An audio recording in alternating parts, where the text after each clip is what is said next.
नमस्कार, राजस्थान ज्ञान में आपका स्वागत है। आज हम बात करेंगे आमेर के कछवाहा वंश की और जानेंगे उनके प्रमुख राजाओं के बारे में। तो चलिए शुरू करते हैं। राजस्थान के पूर्वी भाग में जहाँ ढूंढ नदी बहती है, उस क्षेत्र को ढूंढाड़ के नाम से जाना जाता है और यहीं पर 1137 में दुल्ला राय ने कछवाहा वंश की स्थापना की। 1612 ईस्वी के आमेर लेख में इस वंश को रघुवंश तिलक कहा गया है और कछवाहा वंश स्वयं को भगवान श्री राम के पुत्र कुश के वंशज मानता है। और इस रियासत का जो झंडा है वो 5 रंग का है। तो अब बात करते हैं इनके सबसे पहले शासक दुल्हे राय की।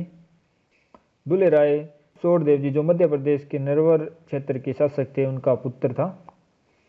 इनका विवाह राजस्थान में मोरागढ़ के शासक रालन सिंह चौहान की पुत्री से हुआ था। रालन सिंह चौहान और बड़गुजर राजपूतों के मध्य दोसा को लेकर विवाद था। तो रालन सिंह चौहान ने दुल्हा राय को सहायतार्थ बुलाया और उनसे कहा कि हमारे क्षेत्र का दोसा हम आपको उपहार स्वरूप भेंट कर देंगे और बड़गुजर राजपूतों से दोसा की प्राप्ति में आपकी सहायता करेंगे।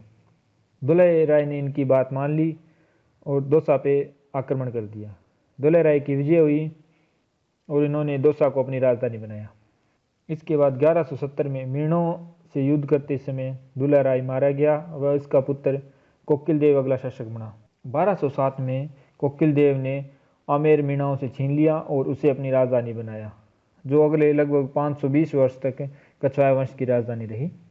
इसके बाद जो प्रमुख शासक हुए वो थे पृथ्वीराज कछवाहा। इन्होंने 1503 से 1527 के मध्य शासन किया। 1527 में खानवा के युद्ध में पृथ्वीराज कछवाहा ने बाबर के विरुद्ध राणा सांगा का साथ दिया। इसके बाद शासक हुए पूर्णमल कछवाहा। इसके बाद भीमदेव कछवाहा। भीमदेव ने अपने छोटे भाई पूर्णमल की हत्या कर शासन हासिल किया था। इनका शासनकाल रहा 1533 से 1536 के मध्य। इसके बाद शासन आया रतन सिंह कछवाहा का। इनका शासन 1536 से 1547 तक रहा। रतन सिंह के छोटे भाई आसकर्ण को बारमल ने अपने पक्ष में मिलाकर रतन सिंह को विष दिलवा दिया और इसके बाद बारमल खुद गद्दी पर बैठ गया। इसके बाद अगला शासक हुआ बारमल। इनका शासन रहा 1547 से 1573 के मध्य। ये वो पहला शासक था जिसने मुगलों की अधीनता स्वीकार कर ली थी और अपनी पुत्री हरकाबाई का विवाह अकबर के साथ कर दिया। हरकाबाई ने सलीम को जन्म दिया। सलीम ने हरकाबाई को मरियम उज़्मानी की उपाधि प्रदान की। कुछ एक इतिहासकारों का मानना है कि हरकाबाई इनकी वास्तविक पुत्री नहीं थी। यह जोधपुर की राजकुमारी के साथ दहेज में आई एक दासी पुत्री थी। उसको राजकुमारी अपनी पुत्री की तरह मानती थी और उसका विवाह राज परिवार में करना चाहती थी और बारमल ने अपने स्वार्थ हेतु इसका विवाह अकबर के साथ किया। इस बारे में आप अपने सुझाव कमेंट कर सकते हैं। तो अगले शासक की बात करते हैं, राजा भगवंत दास कछवाहा की।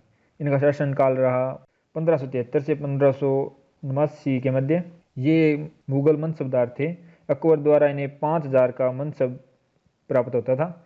मनसब अकबर के द्वारा दी जाने वाली एक पदवी थी जिसके अनुसार इनका वेतन व अन्य सुविधाएं तय होती थी। मनसब 1000 से लेकर 10,000 के मध्य था। भगवंत दास की एक पुत्री थी मानबाई, जिसका विवाह 1585 में जहांगीर से हुआ था और इनके पुत्र का नाम खुसरो था। ऐसा माना जाता है कि खुसरो व जहांगीर के मध्य विवाद के कारण मानबाई ने आत्महत्या कर ली थी। इसके बाद राजा हुए मानसिंह, जिनका कार्यकाल रहा 1589 से 1614 के मध्य। ये अकबर के नवरत्नों में से एक थे और अकबर ने इन्हें 7000 का मनसब दिया। 18 जून 1576 को हल्दीघाटी युद्ध में मुगलों का सेनापति था। ये बंगाल की सुबेदारी के समय केदार से शीला देवी की मूर्ति प्राप्त की और आमेर क्षेत्र में स्थापित कर शीला माता मंदिर का निर्माण करवाया। आमेर में जमुआरामगढ़ दुर्ग की स्थापना की। इसके पुत्र जगत सिंह की मृत्यु होने पर मान सिंह की पत्नी कनका देवी ने आमेर में जगत शिरोमणि मंदिर का निर्माण करवाया। इस मंदिर में वही कृष्ण की मूर्ति है जिसकी मीरा पूजा करती थी। मान सिंह का दरबारी कवि हाया बाराट, मान सिंह के प्रसिद्ध साहित्यकार पुंडरीक। अकबर ने मान सिंह को 1573 में महाराणा प्रताप के पास भेजा। 1585 में मान सिंह काबुल का सूबेदार बना। 1587 में बिहार का सूबेदार बना। मान सिंह को अकबर ने मिर्जा राजा की उपाधि से सम्मानित किया। तो अगली बात करते हैं मिर्जा राजा जय सिंह की, जिनका कार्यकाल 1621 से 1666 के मध्य रहा। इन्होंने 3 मुगल बादशाहों जहांगीर, शाहजहां और औरंगजेब की सेवा की। शाहजहां ने जय सिंह को मिर्जा राजा की उपाधि दी। 1658 में शाहजहां के चारों पुत्रों में उत्तराधिकार का संघर्ष हुआ। जयसिंह ने औरंगजेब का साथ दिया। 1664 में जयसिंह को शिवाजी के विरुद्ध भेजा। 1665 में जयसिंह ने शिवाजी को पराजित कर पुरंदर की संधि की। इस संधि में शिवाजी को अपने 35 दुर्गों में से 23 दुर्ग मुगलों को सौंपने पड़े। बिहारी मिर्जा राजा जयसिंह का दरबारी कवि था। इसने 1663 में बिहारी सतसई की रचना की। जयसिंह ने बिहारी के प्रत्येक द्वार पर एक स्वर्ण मुद्रा दी और कई गांव भी इनाम में दिए। इन्होंने जयसिंह को अयासी छुड़ाने के लिए एक दोहा कहा, नहीं पराग नहीं मधुर मधु, नहीं विकास यही काल, अली कली ही सा बिंध्यो, आगे कौन हवाल। और इसके बाद जयसिंह ने अपना सारा ध्यान राजकाज की तरफ लगाना शुरू कर दिया। इन्होंने आमेर में जयगढ़ दुर्ग का निर्माण करवाया, जिसमें एशिया की सबसे बड़ी तोप जयबान तोप रखी हुई है। 1666 में औरंगजेब के कहने पर जयसिंह प्रथम को उसके पुत्र राम सिंह ने जहर दे दिया, जिससे बुरहानपुर नामक स्थान पर जयसिंह की मृत्यु हो गई। इसी कारण राम सिंह प्रथम को आमेर का पितृहंता कहा जाता है। इसके बाद अगले राजा हुए राम सिंह। राम सिंह का कार्यकाल रहा 1667 से 1689 तक। और इसके बाद अगले मुख्य राजा हुए सवाई जयसिंह यानी जयसिंह द्वितीय। उनका बचपन का नाम चिमनाजी था। औरंगजेब ने इन्हें सवाई की उपाधि प्रदान की थी। सवाई जयसिंह ने 18 नवंबर 1727 को जयपुर नगर की नींव डाली। इनके प्रसिद्ध पंडित का नाम पंडित जगन्नाथ था एवं प्रसिद्ध शिल्पकार विद्याधर भट्टाचार्य, ये एक बंगाली इंजीनियर थे। जयपुर के 7 दरवाजे हैं। उन्होंने 5 वेधशालाएं स्थापित की, जिन्हें जंतर मंतर के नाम से जाना जाता है। पहली दिल्ली में, फिर जयपुर, मथुरा, उज्जैन और वाराणसी। जयसिंह अश्वमेध यज्ञ कराने वाला अंतिम हिंदू शासक था, जिन्होंने 4 जुलाई 1772 को जयपुर में इस यज्ञ का आयोजन करवाया और 1743 ईस्वी में सवाई जयसिंह की मृत्यु हो गई। इसके बाद अगला शासक हुआ ईश्वरी सिंह, जिनका शासनकाल रहा 1743 से 1750 के मध्य। देवारी समझौते के अनुसार चंद्रकुंवरी से उत्पन्न पुत्र को ही आमेर का शासक बनना था। देवारी समझौता, यह समझौता अजीत सिंह कछवाहा, राजा सवाई जयसिंह व मेवाड़ महाराणा अमर सिंह द्वितीय के मध्य हुआ। इस समझौते के अनुसार अमर सिंह द्वितीय की बहन चंद्रकुंवरी का विवाह सवाई जयसिंह से होना तय हुआ और चंद्रकुंवरी से उत्पन्न पुत्र ही आमेर का अगला शासक बनेगा, यह बात तय हुई। किंतु इनकी दूसरी पत्नी सूरज कुंवरी मारवाड़ की राजकुमारी थी, से ईश्वरी सिंह का जन्म पहले हुआ। चंद्रकुंवरी ने माधो सिंह को जन्म दिया। अतः बड़ा होने के नाते 1743 में ईश्वरी सिंह शासक बना, किंतु माधो सिंह ने अपना दावा प्रस्तुत किया। परिणाम स्वरूप दोनों के मध्य 1743 में राजमहल का युद्ध हुआ।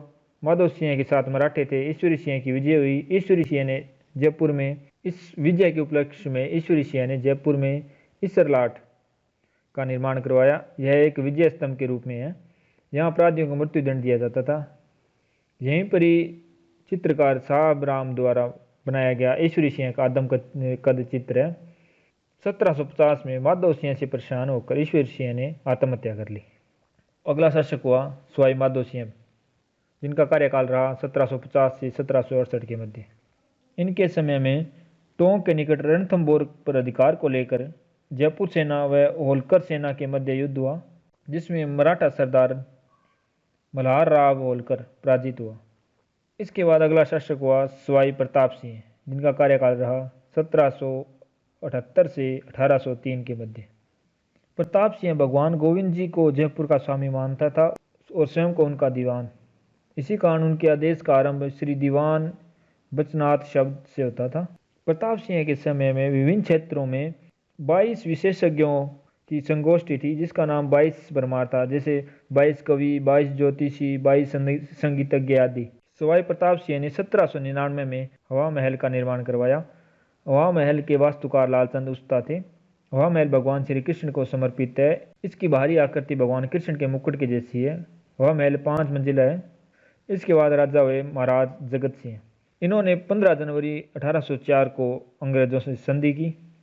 इसके बाद राजा हुए महाराज सवाई राम सिंह द्वितीय, जिनका कार्यकाल रहा 1835 से 1880 के मध्य। 1857 के स्वतंत्रता आंदोलन में महाराज राम सिंह ने अंग्रेजों की भरपूर सहायता की। सवाई राम सिंह द्वितीय को 1857 में ब्रिटिश सरकार द्वारा सितारे हिंद की उपाधि प्रदान की गई।